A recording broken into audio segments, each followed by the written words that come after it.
Hello everyone, my name is Nirja Parmar and today we are going to start our topic theory of consumer behavior.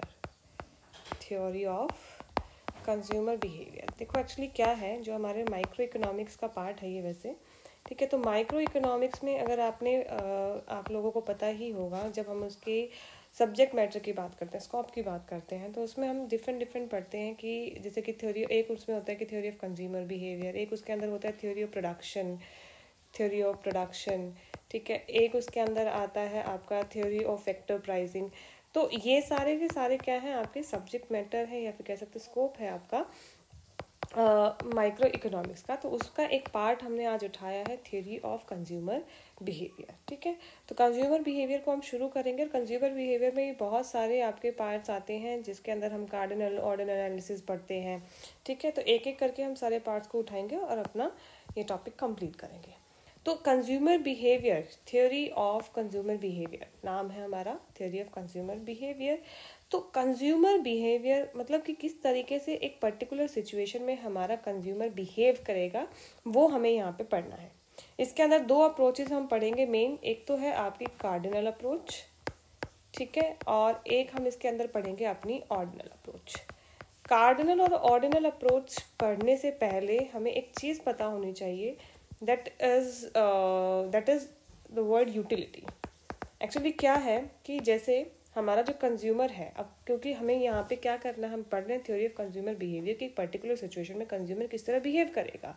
तो consumer किस तरीके से behave करेगा, consumer behave करेगा कि भाई जो उसकी जो सेटिस्फेक्शन है वो कैसी होनी चाहिए, आपकी मैक्सिमम होनी चाहिए, मैक्सिमम सेटिस्फेक्शन होनी चाहिए उसकी, ठीक है। तो इसीलिए यहाँ पे एक वर्ड आया यूटिलिटी कि जिसको हम सेटिस्फेक्शन को बेसिकली यहाँ पे इकोनॉमिक टर्म में यूटिलिटी से डिनोट करते हैं, यूटिलिटी वर्ड हम उसके लिए यूज़ करते हैं। तो यूटिलिटी आपकी कैसी होनी चाहिए, मैक्सिमम होनी चाहिए, किसके, कंज्यूमर की, ठीक है। क्योंकि कंज्यूमर चाहेगा कि किसी भी सिचुएशन में उसकी यूटिलिटी कैसी होनी चाहिए, आपकी उसकी यूटिलिटी मैक्सिमम होनी चाहिए। तो वर्ड है यूटिलिटी। यूटिलिटी को फिर डेफिनेशन की अगर हम बात करें तो क्या हो जाएगी, यूटिलिटी ऑफ अ कमोडिटी, एक पर्टिकुलर कमोडिटी। जैसे कि अगर आप एप्पल की बात कर रहे हैं तो एप्पल की यूटिलिटी क्या हो जाएगी, एप्पल की यूटिलिटी क्या होगी आपकी, कि उसकी पावर, कि हमारी सेटिस्फेक्शन को पूरी करने की। यानी कि अगर हम इसकी एक वन लाइन डेफिनेशन की बात करें तो what is utility, utility of a commodity is it's wants satisfying capacity कह सकते हो, वांट सेटिस्फाइंग पावर कह सकते हो आप इसको, ठीक है। वांट सेटिस्फाइंग कैपेसिटी कह लो या फिर इसको पावर भी कह सकते हैं। एक पर्टिकुलर कमोडिटी की वो पावर जो हम जिससे वो क्या होती है, हमारी वांट्स को सेटिस्फाई करती है, that will be known as the utility. अब यूटिलिटी को आपके फीचर्स भी हैं। यूटिलिटी के फीचर्स की अगर हम बात करते हैं तो यूटिलिटी के फीचर्स भी हैं कुछ, कि सबसे पहली बात, it is different from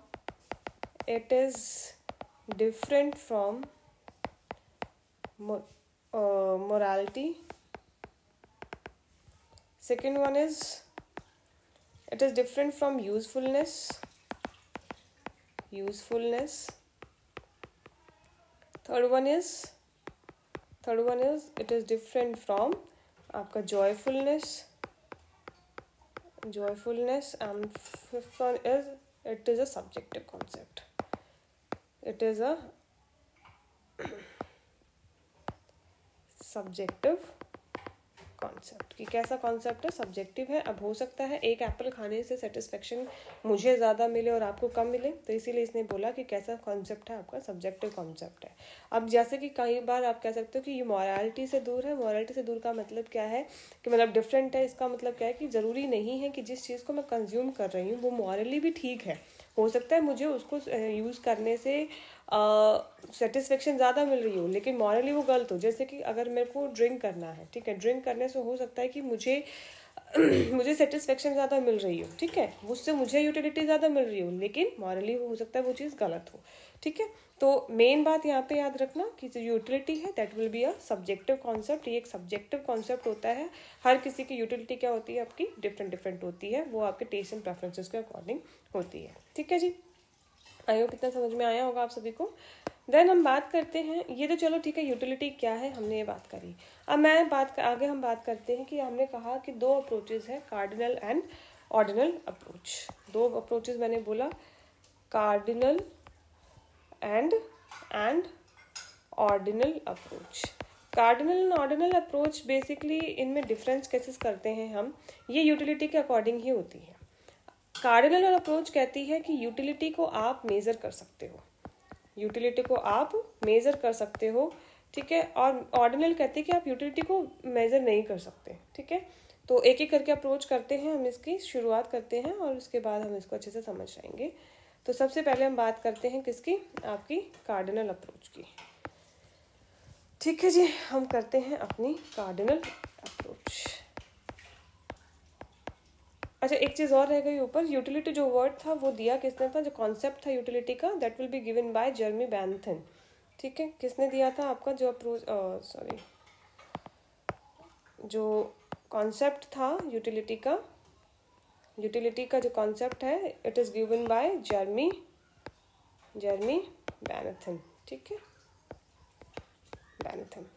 जर्मी Bentham के द्वारा इसको दिया गया था। देन अब बात करते हैं आगे कार्डिनल अप्रोच की।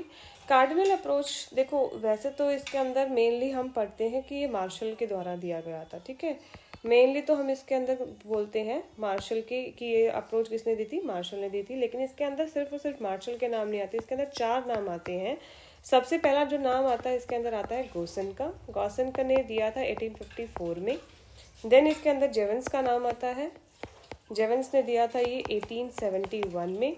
देन इसके अंदर वॉलरस आते हैं हमारे, वॉलरस ने दिया था 1874 में। एंड देन आपके जो मार्शल हैं, इसके अंदर मार्शल का ने कॉन्सेप्ट दिया था आपका 1890। दिए सभी ने थे, लेकिन जो फेमस हुए थे वो हमारे इसके अंदर हम मार्शल की ही बात करते हैं।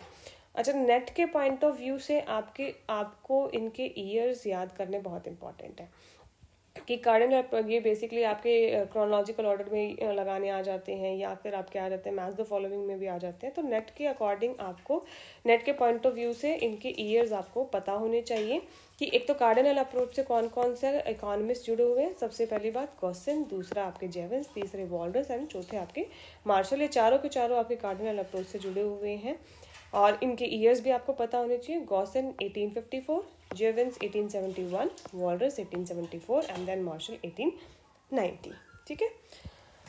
आई होप इतना क्लियर होगा सभी को। अब कार्डिनल अप्रोच क्या कहती है, कार्डिनल अप्रोच बेसिकली कहती है कि जो यूटिलिटी है, यूटिलिटी कैसी है आपकी, कार्डिनल्स है। यूटिलिटी इज कार्डिनल, यानी कि यूटिलिटी को आप 1 to 3 की फॉर्म में काउंट कर सकते हो। यानी कि फॉर एग्जांपल अगर मैं बात करूं कि मैंने 1 एप्पल कंज्यूम किया, तो मैं ये कह सकती हूँ कि 1 एप्पल से मुझे हो सकता है कि 4 यूटिल्स। अच्छा, यूटिल्स क्या है आपकी, यूटिलिटी की जो हम कह सकते हैं मेजरिंग जो यूनिट है, दैट इज यूटिल्स, ठीक है। जैसे कि वेट वगैरह के लिए किलोग्राम, ग्राम होती है, वैसे यूटिलिटी की मेजरिंग यूनिट हो जाती है यूटिल्स, UTILS, ठीक है।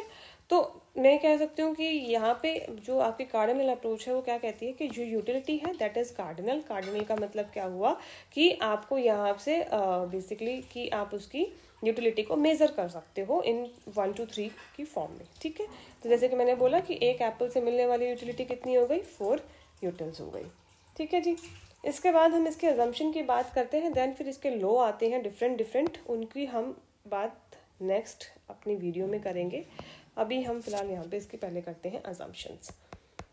सबसे अजम्पशन की मैं बात करती हूँ इसमें। तो अजम्पशन में सबसे पहली अजम्पशन ये है रैशनैलिटी ऑफ अ कंज्यूमर, कि जो हमारा कंज्यूमर है वो क्या है, आपका रैशनल है। रैशनल का मतलब कि उसको अपने रिगार्डिंग, मतलब जो मार्केट में प्राइसेस चल रहे हैं या जितने प्राइसेस उसको देने हैं, उन सभी के बारे में पूरी की पूरी नॉलेज है। दूसरी इसके अंदर हमने बात की कि यूटिलिटी कैसी होती है आपकी, utility is cardinal. Third one हम इसके अंदर बात करते हैं कि जो मार्जिनल यूटिलिटी होती है, आगे भी हमें बात करेंगे इसमें टोटल यूटिलिटी, मार्जिनल यूटिलिटी, वो बात हम करेंगे। तो मार्जिनल यूटिलिटी ऑफ मनी की जो बात करूँ मैं, marginal utility of money is constant. देखो, क्योंकि हम इसके अंदर मनी को एज अ मेजरिंग रोड लेते हैं, इसीलिए उससे मिलने वाली जो सीमांत उपयोगिता मार्जिनल यूटिलिटी है दैट विल बी कांस्टेंट, वो कांस्टेंट रहेगी, ठीक है। क्योंकि as a scale, as a measuring rod हम मनी को लेंगे, इसीलिए मार्जिनल यूटिलिटी क्या है आपकी, कांस्टेंट लेके चलते हैं। चौथी है इसके अंदर diminishing marginal utility of a commodity, ये क्या है, ये आपका लॉ भी है, वैसे आगे हम पढ़ेंगे उसमें भी। डिमिनिशिंग मार्जिनल यूटिलिटी का क्या मतलब है कि जैसे जैसे आप चीज़ों को ज़्यादा कंज्यूम करोगे वैसे वैसे उससे मिलने वाली जो सीमांत उपयोगिता होती है, जो मार्जिनल यूटिलिटी होती है, वो क्या होती है, आपकी कम होती जाती है। ठीक है। और एक इसके अंदर एक और है कि आपकी जो कमोडिटी है,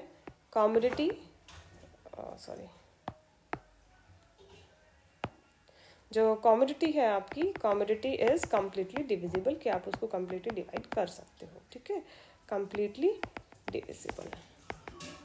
ठीक है, तो ये थे आपकी कुछ अजम्पशंस थी। अच्छा, एक और इसके अंदर है कि जो यूटिलिटी है दैट इज़ एडिटिव, यानी कि हम उनको क्या कर सकते हैं, प्लस कर सकते हैं। क्योंकि जब हम जब एडिटिविटी ऑफ यूटिलिटी की हम टोटल यूटिलिटी निकालने के लिए इंडिविजुअल यूटिलिटीज़ को प्लस करके हम क्या कर सकते हैं, अपनी टोटल यूटिलिटी निकाल सकते हैं। एक वीडियो में हम कि टोटल यूटिलिटी, मार्जिनल यूटिलिटी क्या होता है, वो भी इसको डिस्कस हम करेंगे। आई होप यहाँ तक आप सभी को समझ में आ गया होगा कि आपका अभी तक मैंने क्या क्या पढ़ाया आपको इसमें, इस टॉपिक में, कि आपका क्या है कि थ्योरी ऑफ कंज्यूमर बिहेवियर, यानी कि कंज्यूमर कैसे बिहेव करता है एक पर्टिकुलर सिचुएशन में, वो इसमें हमें पढ़ना है।